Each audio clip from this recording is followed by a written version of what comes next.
Secondly, one idea can shape a society and its policies. Consider this one. If taxes on the rich go up, job creation will go down. This idea is an article of faith for Republicans and seldom challenged by Democrats, and has indeed shaped much of the economic landscape. But sometimes the ideas that we are certain are true are dead wrong. Consider that for thousands of years, humans believed that the Earth was the center of the universe. It's not, and an astronomer who still believed that it was would do some pretty terrible astronomy. Likewise, a policymaker who believes that the rich are job creators and therefore should not be taxed will do equally terrible policy. I have started or helped start dozens of companies and initially hired lots of people. But if there was no one around who could afford to buy what we had to sell, all those companies and all those jobs would have evaporated. That's why I can say with confidence that rich people don't create jobs, nor do businesses large or small.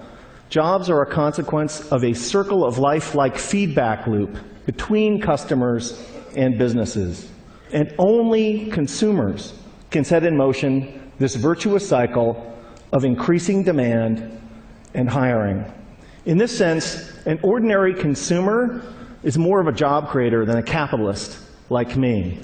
That's why when business people take credit for creating jobs, it's a little bit like squirrels taking credit for creating evolution. It's actually the other way around. Anyone who's ever run a business knows that hiring more people is a course of last resort for capitalists. It's what we do if and only if rising consumer demand requires it. And in this sense, calling ourselves job creators isn't just inaccurate, it's disingenuous. That's why our existing policies are so upside down.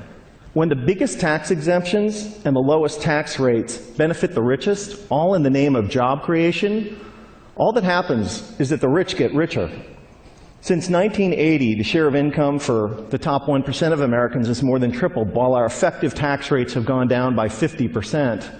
If it was true that lower taxes for the rich and more wealth for the wealthy led to job creation, today we would be drowning in jobs.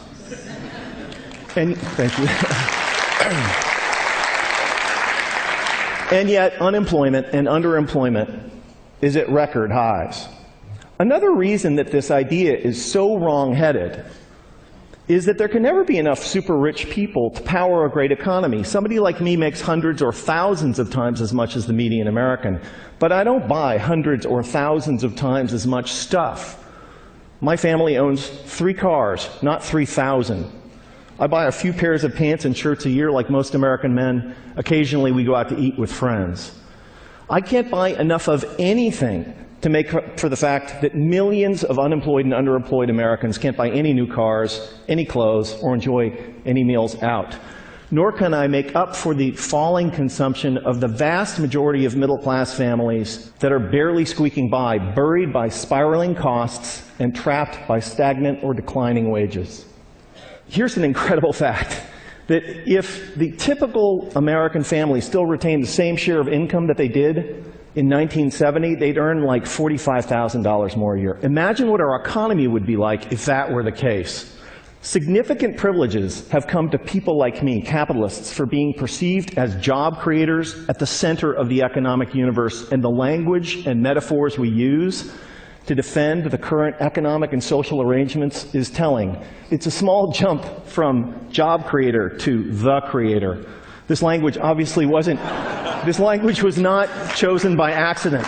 And it's only honest to admit that when somebody like me calls themselves a job creator, we're not just describing how the economy works, but more particularly, we're making a claim on status and privileges that we deserve. Speaking of special privileges, the extraordinary differential between the 15% tax rate that capitalists pay on carried interest, dividends, and capital gains, and the 35% top marginal rate on work that ordinary Americans pay, is kind of hard to justify without a touch of deification. We've had it backwards for the last 30 years. Rich people like me don't create jobs. Jobs are a consequence of an ecosystemic feedback loop between customers and businesses. And when the middle class thrives, businesses grow and hire, and owners profit. That's why taxing the rich to pay for investments that benefit all is such a fantastic deal for the middle class and the rich. So ladies and gentlemen, here's an idea worth spreading. In a capitalist economy, the true job creators are middle class consumers. And taxing the rich to make investments that make the middle class grow and thrive is the single shrewdest thing we can do for the middle class, for the poor, and for the rich. Thank you.